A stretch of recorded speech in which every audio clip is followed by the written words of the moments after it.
1944년 7월 22일에 히틀러 암살 시도가 있었습니다. 그때 그 일에 물론 실패로 돌아갔죠. 그 일에 관여해서 사형을 당했던 괴들러 박사라는 분이 있는데요. 그분이 수기에다가 이렇게 썼습니다. 잠을 이룰 수가 없다. 개인의 운명에 대하여 관심을 가지시는 하나님은 과연 있는가? 나는 그것을 믿기가 어렵다. 왜냐하면 하나님은 수십만의 사람들이 고통과 절망 가운데서 미쳐가는 것을 그대로 놓아두시기 때문이다. 하나님은 수백만의 사람들이 고통의 풀무불에 떨어져 허우적거릴 때 손끝 하나 꼼짝하지 않고 죽게 버려두었다. 어, 참 고통스러운 상황에서 이런 수기를 남겼는데요. 우리 주변에 보면 이런저런 이유로 하나님을 부인하는 사람들이 많습니다. 많다는 표현이 오히려 부족할 정도로 사실 우리 주변에 당장 세상을 나가면 거의 대부분의 사람들이 예수님을 믿지 않고 그렇게 살아갑니다.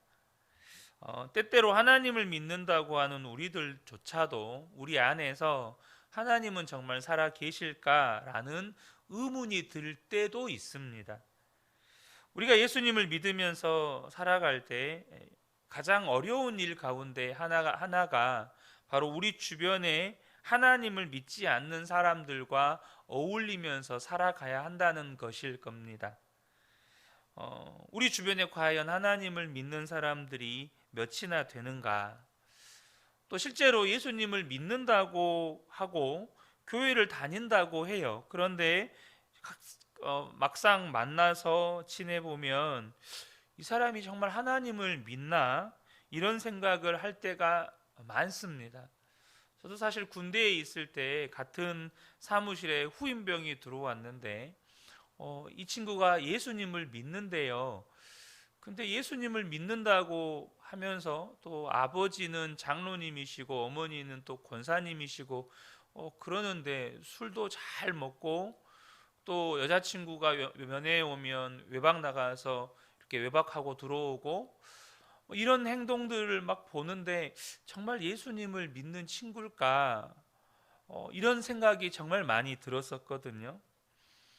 하나님을 믿지 않는 사람들 속에서 우리가 하나님을 믿는 믿음을 지키고 사는 것, 이것이 때로는 고통스러운 일 중에 하나입니다.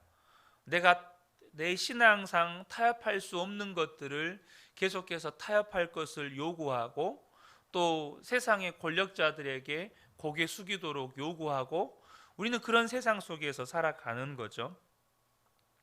시편 53편은 지금 이 시편 53편의 저자인 이 다윗이 그 주변에 하나님을 믿지 않는 사람들이 가득 차 있는데 그때의 마음의 고통을 호소하는 시편입니다. 1절을 보면 어리석은 사람은 마음속으로 하나님이 없다 하는구나. 그들은 한결같이 썩어서 더러우니 바른 일 하는 사람이 아무도 없구나. 3절에도 너희 모두는 다른 길로 빗나가서 하나같이 썩었으니 착한 일 하는 사람이 하나도 없구나. 아마 우리 성도님들 중에도 이런 생각을 가지고 살아가시는 분들, 그러면서 마음고생 하시는 분들도 계실지 모르겠습니다. 그러다 보니까 이 시편 53편은 분위기 자체가 굉장히 무거운 시편입니다. 지금 이 시편 속에는 이 주변에 하나님을 부인한 사람들이 가득 차 있고 죄악이 넘치는 것에 대한 탄식이 절절하게 흐르는 그런 시편이거든요. 그런데 이 시편에는 아주 보석 같은 구절이 있습니다. 그게 뭐냐면 바로 2절입니다. 2절을 보면 하나님께서는 하늘에서 사람을 굽어 보시면서 지혜로운 사람이 있는지 하나님을 찾는 사람이 있는지를 살펴보신다. 물론 오늘 이 시편 속에서는요, 이 말씀에 대한 응답은 부정적으로 나옵니다. 당장 3절에 보면 하나님은 그렇게 사람을, 지혜로운 사람, 하나님을 찾는 사람을 찾고 있는데 3절에 너희 모두는 다른 길로 빗나가서 하나같이 썩었으니 착한 일 하는 사람이 하나도 없구나. 하나님의 그런 역사하심에 대한 반응은 여전히 너무나도 부정적입니다. 그러나 이 2절의 말씀에 놀라운 하나님의 지혜와 위로가 담겨져 있다는 겁니다. 2절을 다시 한번 보겠습니다. 전반부를 보면 하나님께서는 하늘에서 사람을 굽어 보시면서 라고 말씀을 하고 있어요. 하나님은 지금 하늘에서 저와 여러분을 굽어 보고 계시는데, 이 굽어 보신다는 말은 하나님의 간절함을 나타내는 말입니다. 도대체 하나님이 무엇 때문에 우리를 굽어 보실까요? 2절 하반절을 보면 하나님을 찾는 사람이 있는지를 바로 살펴보신다라고 말씀을 하십니다. 그러니까 하나님은 우리 인생들을 굽어 살펴보시는데, 무엇 때문에 그렇게 굽어 살펴보시냐면 하나님을 찾는 자가 있는지를 찾아내시려고 그렇게 굽어 살펴보신다는 것입니다. 나를 찾는 자가 누구인가? 나를 사모하는 자가 누구인가? 나를 갈망하는 자가 누구인가? 아마 제가 목회를 하는 동안에, 하나님께서 목회를 하도록 이렇게 허락하시는 동안에는 아마도 평생 24시간 예수님을 바라보자라는 이 말씀을 여러분과 함께 나누게 될 것 같습니다. 그런데 이것을 굉장히 힘들어하는 분들이 많아요. 목회자들 중에도 그렇게 힘들어하는 분들이 많습니다. 우리 이제 몇 분의 여자 성도님들께서 지금 예수 동행 온라인 세미나를 듣고 계실 텐데요. 실제로 이제 이 나눔방이 구성이 되고 그 나눔방 안에서 일기를 써 가실 텐데, 실제로 그 나눔방에서 일기를 꾸준히 쓰는 사람들이 점점점 줄어들게 될 겁니다. 그러다 보니까 어떻게 24시간 예수님을 바라볼 수 있는가, 나는 도무지 안 된다, 그런 분들이 생겨납니다. 저 역시 초창기 때 그랬었고요. 그런데 우리가 24시간 예수님을 바라보며 사는 것, 주님을 사모하고 갈망하며 사는 것이 얼마나 중요한지를 아셔야 합니다. 오늘 본문에 하나님은 도대체 누구를 찾고 계신다고 말씀하십니까? 이 시간에 저와 여러분을 보시면서 하나님은 무엇을 지금 보시고 계시느냐는 거죠. 그것은 하나님을 찾는 사람, 하나님을 사모하고 갈망하는 사람이 누구인지를 찾으면서 주님은 이렇게 우리를 굽어 살펴보신다는 것입니다. 하나님은 도대체 누가 하나님을 정말로 찾고 있는지, 하나님을 사모하고 있는지, 하나님을 갈망하는지를 늘 살펴보신다는 거예요. 우리가 세상을 살다 보면 하나님 찾는 사람이 없어 보이고, 그래서 24시간 예수님을 바라본다고 하는 우리 자신이 이상해 보일 때도 있습니다. 주변 사람들은 다 안 그러잖아요. 그러나 여러분, 저와 여러분이 오늘 이 말씀에서 하나님께서 우리에게 놀라운 위로도 확신도 주고 계시다는 것을 발견하게 되기를 축복합니다. 나는 너 같은 사람을 찾고 있다. 너는 다 하나님을 부인하고 못 믿겠다고 하고 하나님이 어디 있냐고 하는 그 속에서도 정말로 나를 찾고 있구나. 지금 하나님의 심정이 이렇다는 것을 저와 여러분이 아셔야 합니다. 정말로 하나님 찾는 사람, 하나님 바라보는 사람, 하나님을 구하는 사람을 하나님은 찾고 또 찾으신다는 거예요. 우리가 또 하나 기억해야 될 것은 뭐냐면, 온 세상 사람들이 다 하나님을 믿지 않고 하나님을 찾지 않는 중에 단 한 사람밖에 하나님을 믿지 않았던 때가 있었다는 겁니다. 여러분, 지금 우리가 지금 신앙생활을 한다는 사람들 중에도요, 예수님 바라보며 살아가는 것이 힘들다고 말하는 분들이 있거든요. 실제로 그래요. 근데 여러분, 성경에 보면 세상 사람들이 다 예수님을 안 믿어요. 하나님을 부인해요. 성경에는 오죽했으면 사람이 생각하는 모든 것이 악한 뿐이었다라고 말씀하실 정도입니다. 그런 상황 속에서도 홀로 하나님을 믿었던 사람이 있었다는 겁니다. 누구입니까? 바로 노아입니다. 노아가 살던 그 시대 때에는 노아 한 사람을 제외하고는 하나님을 믿는 사람들이 없었다라고 이야기를 해요. 당시 지구상의 인구가 아주 소수였다라고 생각하시면 안 되는 것이, 많은 성경학자들이 당시의 인구수를 최소 10억 정도로 잡습니다. 하나님께서 세상 사람들이 다 악한 것을 보시고 사람 지은 것을 후회하시고 홍수로 심판하시려고 작정하실 때에 노아 한 사람만큼은 당대의 의인이었고 하나님을 바라보면서 하나님과 동행하는 사람이었다고 성경은 말씀합니다. 여러분, 소돔과 고모라 때 하나님께서 소돔과 고모라를 심판하시잖아요. 근데 왜 심판하십니까? 소돔과 고모라에 하나님을 믿고 찾는 사람이 한 사람도 없었다는 거예요. 그런데 한 사람이 있었습니다. 하나님은 의인 10사람이 없어서 그곳을 심판하셨다고 말씀하시죠. 베드로 후서를 보면 소돔과 고모라에 살던 이 롯이 마음이 상했다고 기록을 하고 있어요. 그러니까 왜 마음이 상합니까? 다 하나님을 안 믿고 하나님 어디 계시냐, 하나님은 없다, 하나님이 언제 심판을 하냐, 다 그러고 있는 상황 속에서 홀로 하나님을 믿으니까 마음이 상하는 거예요. 물론 롯의 신앙이 좋았다, 이걸 말씀드리는 건 아닙니다. 그러나 롯도 하나님을 믿었던 사람이었다는 거죠. 사람들이 다 하나님 안 계신다, 하나님 없다, 하나님의 심판은 없다 라고 하는 그 상황 가운데에서도 노아와 롯만큼은 하나님에 대한 사모함이 있었고 하나님이 계시다는 걸 믿었다는 거예요. 그러므로 사랑하는 성도 여러분, 우리가 다른 사람들이 하나님 안 믿는다 그러고 또 하나님을 안 믿는 것이 이 세상 풍조라고 하더라도, 심지어 예수를 믿는다고 하는 사람들조차도 24시간 예수님을 바라본다는 것은 불가능한 일이다. 그렇게 어떻게 사냐?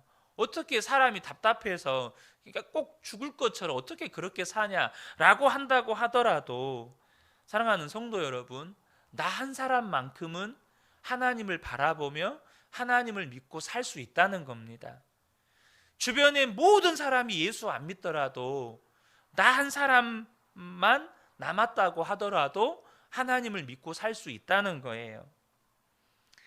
그러나 또한 저와 여러분이 기억하셔야 할 것이, 하나님을 다 안 믿는 것 같고 나만 하나님을 믿는 것 같은 그런 상황 속에서도 하나님이 남겨둔 자가 있다는 것 또한 아셔야 한다는 겁니다. 우리가 세상 살 때는 각자의 부르심의 현장에서 다 흩어져서 삽니다. 그러니까 내 주변에 믿는 사람이 없어 보일 때도 있죠. 그런데 그렇게 흩어져 살다가 함께 모여서 하나님께 예배드릴 수 있다는 것이 우리는 정말로 감사할 때가 많습니다. 아니, 그것 자체가 너무나도 큰 감사죠.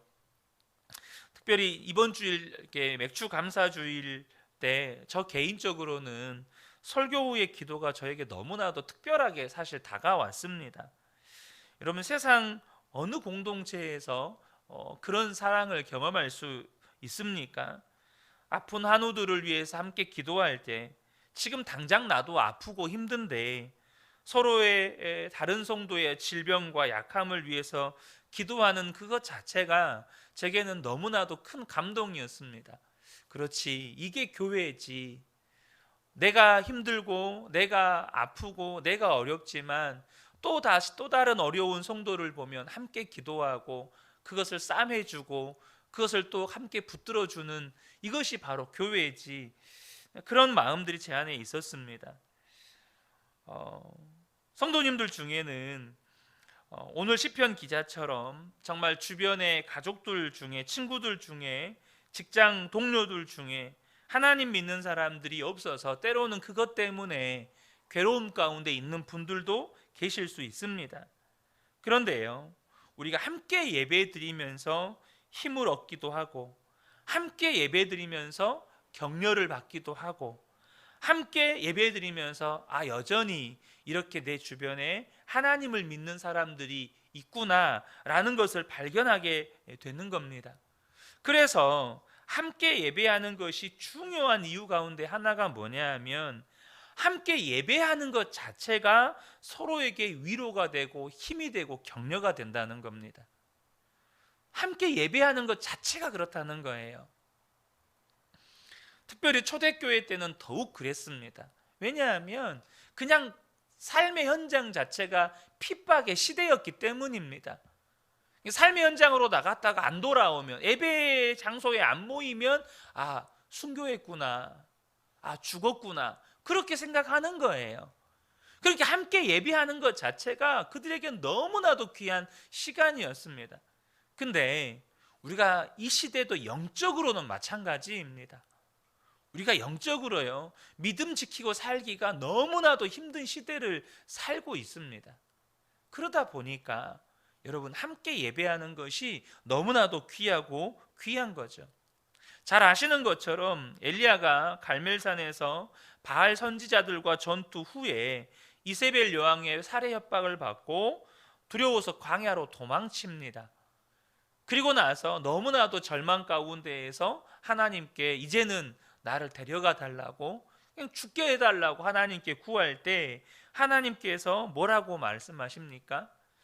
엘리야는 자기만 남은 줄 알았습니다. 그런데 하나님은 남겨진 7,000명이 있다는 거예요. 엘리야가 그것을 듣고 깜짝 놀라게 됩니다. 히브리서 12장 1절을 보면 우리에게 구름같이 둘러싼 허다한 증인들이 있다고 말씀하십니다. 분명히 이 세상은 하나님이 안 계신다는 전제로 움직입니다. 학교에서도 그렇고 직장에서도 그렇고 인간관계에서도 하나님이 안 계신다는 것을 기본 전제로 모든 게 이루어집니다. 하나님이 계신다고 말해버리면 그 사람은 이상한 사람이 되는 거예요. 여러분, 하나님이 계신다 그러면 여러분, 공직자들 승진할 거 그냥 포기해야 됩니다. 직장에서도요, 여러분, 이게 승진할 거 포기해야 돼요. 그냥 내려놓고 살아야 하는 겁니다. 그런데 여러분, 저와 여러분이 담대하시기를 축복합니다.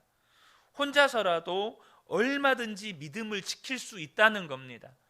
내 안에 계신 주님이 그렇게 만들어 가십니다.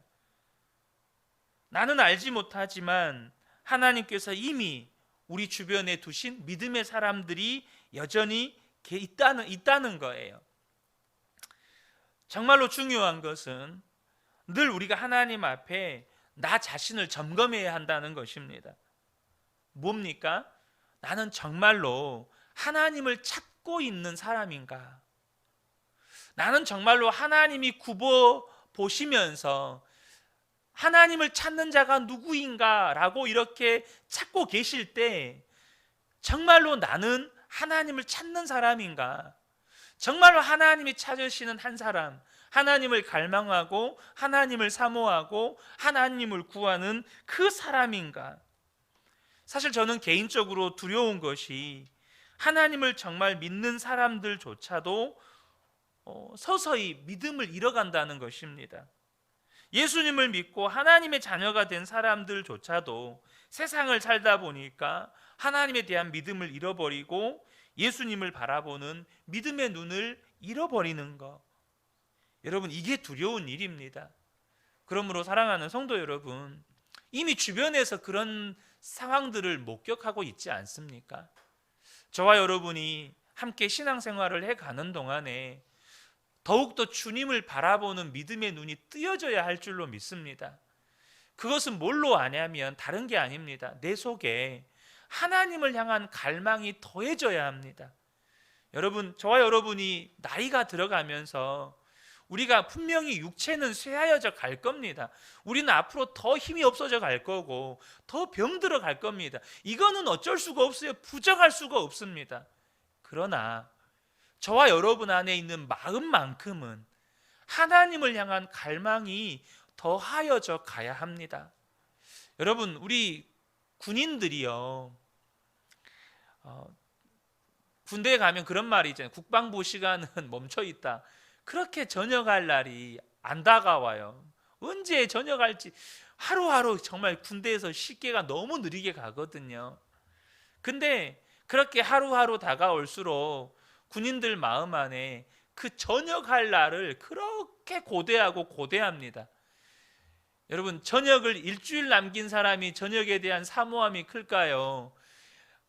이제 막 군에 입대한 신병이 전역에 대한 사모함이 클까요? 여러분, 군 전역 일주일 남은 여러분 이 병장들이 전역에 대한 사모함이 훨씬 더 큽니다. 마찬가지로 여러분, 저와 여러분이 나이가 들어가면서 이제 주님 앞에 설 날이 더 가까이 다가오잖아요. 그러면 그럴수록 우리 마음 안에는 주님을 향한 갈망이 커져가야 합니다. 주님을 바라보고 주님을 사모하고 주님에 대한 갈망이 커져가야 돼요. 저와 여러분이 함께 신앙생활에 가는 동안에 제가 계속해서 주님을 바라봅시다. 24시간 주님을 갈망합시다. 그렇게 함께 나누는 이유는 정말로 주님이 찾으시는 사람, 다른 사람 아닙니다. 이 땅에서 하나님을 찾는 사람이에요. 하나님을 구하는 사람이거든요. 그럼 저와 여러분이 그렇게 날마다 주님을 향한 갈망이 더하여지고 주님을 향한 사모함이 더하여져 가는 그러한 삶을 계속해서 살아가시는 저와 여러분 되시기를 예수님의 이름으로 축복합니다. 아멘. 기도하겠습니다.